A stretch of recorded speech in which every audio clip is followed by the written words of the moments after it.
ما هو الوقت الآن؟ ما هو الوقت يعني نقول What time is it؟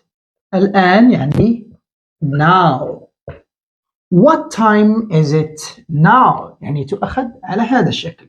What time is it now؟ بالمناسبة إذا كنت مهتم بتعلم دروس اللغة الإنجليزية عن بعد تواصل معنا. الوقت متأخر. الوقت يعني time.